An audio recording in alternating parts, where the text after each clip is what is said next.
औज़ुबिल्लाहि मिनश्शैतानिर्रजीम बिस्मिल्लाहिर्रहमानिर्रहीम। आप देख रहे हैं क्लिक्स टीवी और मैं हूं मिसबाहुद्दीन शेख।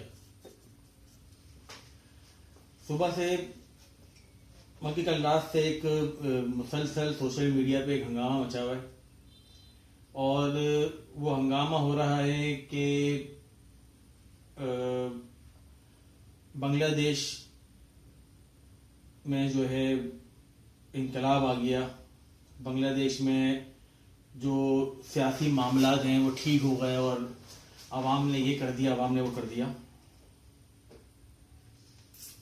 अच्छा, इसमें जो मिसालें दी जा रही हैं वो दी जा रही हैं हमारे पाकिस्तानी कौम की तरफ से।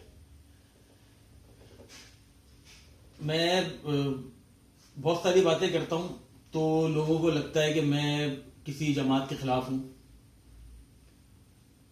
सच हमेशा कड़वा होता है और जब सच बोला जाता है तो लोगों को लाजमी है, हकीकत है कि बुरा लगता है।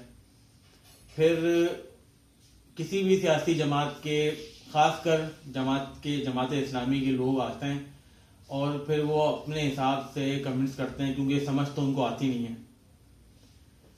उनको समझाना, किसी ऊँट को रक्शे में बिठाना या हाथी को गाड़ी में बिठाने वाली बात है।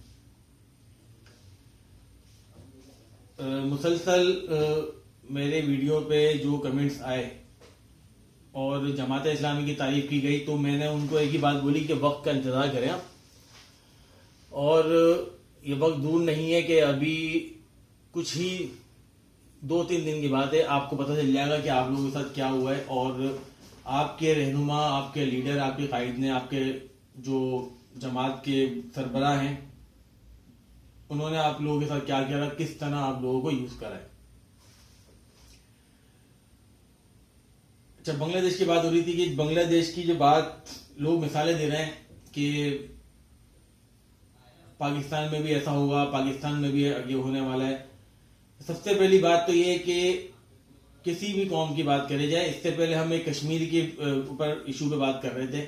कश्मीर में एक होकर निकले और वहां बिल सस्ते हो गए, हम बिजली का सस्ते में दी जा रही है उन्हें, उनकी फराहमी जो है 1 रुपए 2 रुपए यूनिट पे आ गई,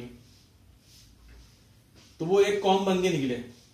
क्योंकि कश्मीर पाकिस्तान का हिस्सा जरूर है, लेकिन कश्मीर का एक कानून है, कश्मीर के शनाख्ती कार्ड पे आजाद रियासत है। तो इसलिए उस कौम को आप ये देखेंगे वो एक होकर निकली, किसी भी सियासी पार्टी के सपोर्ट पे नहीं निकली। बांग्लादेश में भी यही हुआ। जब बंगाल में ये हुआ तो वहां भी जितने भी लोग निकले तो वो एक होकर निकले।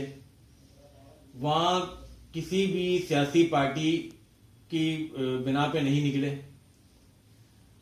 और हम मिसालें दे रहे हैं कि पाकिस्तान में ऐसा हो जाएगा, पाकिस्तान में ऐसा होना मुमकिन ही नहीं है। हाँ, ये दुआ करें कि हमारी आर्मी को, कौम का एहसास हो जाए, पाकिस्तान का एहसास हो जाए और हमारी आर्मी खुद टेक ओवर कर ले, तब जाके पाकिस्तान की कुछ अच्छा हो सकता है, भलाई हो सकती है। अच्छा, मैं ये आर्मी टेक ओवर की बात कर रहा हूँ, अब जमात इस्लामी बड़ा उछलने शुरू हो जाएंगे जमात। तो मैं ये बात क्लियर कर दूं कि सबसे ज्यादा फायदे, सबसे ज्यादा मुनाफा जमात नहीं उठाया हमेशा आर्मी टेक ओवर से। ज़िया-उल-हक के टाइम पर इनके अमीरुल मोमिनीन बन गए वो, और रहमतुल्लिल आलमीन बन गए ज़िया-उल-हक साहब जमात इस्लामी के आज तक। और फिर वो परवेज मुशर्रफ की हुकूमत आई तो फिर इनको मजलिस अमल के नाम पर एक सीटें फराम कर दी गई पूरे पाकिस्तान की। वो बात अलग है कि परवेज मुशर्रफ से इनकी बनी नहीं, हट गए। लेकिन जब तक परवेज मुशर्रफ की हुकूमत रही, हुकूमत में रहे, इनका सिटी नाजिम भी नेमतुल्लाह खान नियादी, सिटी नाजिम रहे वो नेमतुल्लाह साहब, नियादी थे नहीं थे लेकिन नेमतुल्लाह खान, इन्होंने बहुत फायदे उठाए। फिर ये वो मुनाफिक जमात है जो जिससे ये फायदा उठाते हैं उन्हीं को गालियां देते हैं। तो मैं फिर जमात इस्लामी को बोल रहा हूँ, लाइन से आप कमेंट्स करना शुरू कर दें और अपनी मुनाफिकत मेरे वीडियो पे भरपूर डालें। मुझे बड़ी खुशी होती है, क्योंकि मुझे यकीन है इस बात का, आपकी तरबियत में ही मुनाफिकत है। आप लोग कुछ भी नहीं कर सकते सिर्फ मुनाफिकत के अलावा। अब बात आती है कि इनकलाब की, वो जो बात चल रही है बांग्लादेश की, आर्मी ने टेक ओवर कर लिया। पाकिस्तान में एक कौम नहीं है, सबको आपस में डिवाइड कर दिया। हर बंदा किसी सियासी पार्टी के पीछे चलता है, कोई भी अपनी मफाद के लिए, अपनी मदद आप के तहत नहीं निकलता। इनकलाब वहां आता है जहां पर एक कौम निकलती है, एक सियासी पार्टी नहीं, क्योंकि जहां सियासी पार्टी निकलती है वहां पर सियासी लीडर अपनी मफाद के सौदे कर आवाम को कचरे के डब्बे में फेंक कर निकल जाते हैं। इसकी मिसालें बहुत सारी हैं, किस किस की मिसाल दी जाए। तारीख उठाएं, जमात इस्लामी की ही मेहरबानी है। हमारे कराची में जो हम ये जो कोटा सिस्टम पे लड़ रहे हैं ना आज तक, ये जमात इस्लामी की मेहरबानी है। अगर किसी को हिस्ट्री नहीं पता तो मैं इस पर एक वीडियो पहले भी बना चुका हूं, फिर बना लूंगा मजीद तफसीलात के साथ। पहले तो मैंने एक सरसरी वीडियो बनाई थी 2-4-5 मिनट की, लेकिन मुझे लगता है कि जमात इस्लामी वाले ज्यादा ही मेरे वीडियो पे आ रहे हैं, तो इनके लिए ये बताऊंगा मैं। कराची के जो ये कोटा सिस्टम पे पैदा होने वाली एमक्यूएम, फिर हकीकी, फिर एमक्यूएम, फिर हकीकी, फिर एमक्यूएम पीएसपी, जितनी भी कोटा सिस्टम के बिना पर पार्टियां बनी है कराची में, वो कोटा सिस्टम की बुनियाद जमात इस्लामी ने रखी थी। इसका भी पूरी हिस्ट्री है। पाकिस्तान बनने से पहले से हिस्ट्री है इनकी। पाकिस्तान को काफिरिस्तान, कायदे आजम को काफिर आजम, ये कोई चीज छुपा हुआ नहीं है, बच्चा बच्चा जानता है ये बात। मैंने अभी लास्ट टाइम जो वीडियो बनाई और विद प्रूफ के साथ मेरे पास फाइलें पड़ी हुई, और हर चीज मेरे पास मौजूद है इसकी, कि जितनी भी ये चीजें हैं, एहतजाज में क्या गेम खेला जाता है, और एहतजाज के पीछे जो इनकी टीम काम करती है वो क्या करती है। जो टीम ये जो महंगाई के खिलाफ निकलते हैं, महंगाई को करवाने वाले, उसको सपोर्ट करने वाले इन्हीं की टीम है पूरी।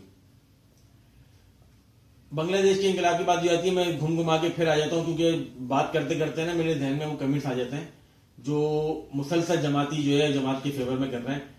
उनको ये फिक्र नहीं है कि उनकी जो नस्लें गुजरी में बर्बाद हो गई, आने वाली नस्लों का क्या होगा ये नहीं सोचते। वो पता नहीं शऊर कहां से और कब आएगा इनके पास।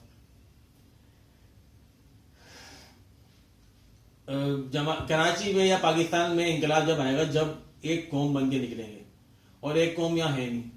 हर कोई अपनी सियासी पार्टी के बलबूते पे बाहर निकलता है। इतनी तो किसी के अंदर ताकत नहीं है कि एक होकर सिर्फ के इलेक्ट्रिक के ऑफिस के बाहर जाके बैठ के, हेड ऑफिस के बाहर बैठ जाए। नहीं, वो उसका भी इंतजार करते कि फला सियासी पार्टी बात करेगी तो हम उसके साथ निकलेंगे। ऐसा कभी भी इनकलाब नहीं आता। ये जो फालतू के ख्वाब दिखाए जा रहे हैं कि बांग्लादेश की तरह हो जाएगा, कश्मीर की तरह हो जाएगा, सारे ये ड्रामेबाजी हैं। पहले एक कौम बने और उसके बाद ये सोचें। सेकंड, सबसे अच्छा जो मैंने तो अपने दौरे हुकूमत, अपनी जिंदगी में एक ही हुकूमत देखी आर्मी की, बाकी सुना, और बहुत अच्छी। उसमें ये नहीं देखा गया किस जमात से ताल्लुक है, किसने फायदा। परवेज मुशर्रफ की आर्मी की हुकूमत थी और इतनी बेहतरीन थी कि हर शख्स ने कमाया। कोई ये बोले कि उसको नुकसान हुआ तो सबसे बड़ा झूठा है वो। मैंने ऐसे ऐसे लोग देखे जो जमाती हैं पक्के, खानदानी कंगले थे वो। परवेज मुशर्रफ के दौर में उन्होंने जो नोट कमाने शुरू करे, तो आज वो जो कुछ मर गए और कुछ हैं, अपने खानदान के लिए करोड़ों रुपए की, अरबों रुपए की प्रॉपर्टी छोड़ के गए, और वो खानदानी कंगले थे। उनका ताल्लुक भी पैदाइशी जमात से। लेकिन मुनाफकत मानेंगे थोड़ी। लाल मस्जिद का किस्सा बीच में नहीं आते, कहा लाल मस्जिद में तो बहुत अच्छा काम हो रहा था, तो परवेज मुशर्रफ ने उसको गलत कर दिया। खैर, लाल मस्जिद की बहुत सारी वीडियो बनाई है मैंने, उस पर तो बात नहीं करना बेकार है। तो इनकलाब लाने के लिए पहले एक कौम बन जाए, उसके बाद ये सारे फालतू फलसफे, फालतू बातें लेकर आए और बात करें। मैं तो ये चाहूंगा कि सब कौम सिर्फ एक चीज के लिए निकल जाए कि हुकूमत खत्म करो और पाकिस्तान में आर्मी क़यादत आ जाए, यानी कि टेक ओवर कर ले आर्मी, तो पाकिस्तान बच सकता है। नहीं तो पाकिस्तान की कंडीशन ऐसी हो गई है, मजीद अगर कुछ साल ये ऐसी चोर हुकूमतें चल गई हमारे मुल्क में, तो पाकिस्तान 90% तो इन्होंने भेज दिया, रोड तक तो भेज दिया, समंदर भी भेज दिया आपका। तो ये ना हो कि हवा पानी भी बेच दें आपका। ये बाहर जाने से, जो मुल्क से बाहर जा रहा है रोज के हिसाब से मुल्क छोड़ के जा रहा है, इससे इनकलाब नहीं आता, इससे कोई फायदा नहीं होता। फायदा होगा जब आप अपनी आने वाली नस्लों के लिए निकलोगे। बाहर जाओगे, बाहर जाके गुलामी करनी है, इससे बेहतर है कि अपने मुल्क में गुलामी कर लो। गुलामी ही नहीं करो, अपने हक के लिए बाहर निकल जाओ। थोड़ा सा नुकसान होगा, डंडे खाने पड़ेंगे, जेल हो जाएगी, जख्मी हो जाएंगे, अस्पताल हो जाएगा, मर जाएंगे, लेकिन वो जो उसके बाद जो हक मिलेगा ना, वो तारीख याद रखेगी उसको। वीडियो लंबी हो गई है, मैं तो बोलता जाऊंगा, ये इस टॉपिक पे तो बात खत्म हो ही सकती। अपना बहुत ख्याल रखिएगा और दुआ करिएगा अल्लाह ताला हमारे मुल्क की हिफाजत करे, जो हमारी कौम है ना उन पे शऊर पैदा करे, और ये सियासी मदारी के पीछे नाचना बंद करें। पाकिस्तान पाइंदाबाद। अल्लाह हाफिज।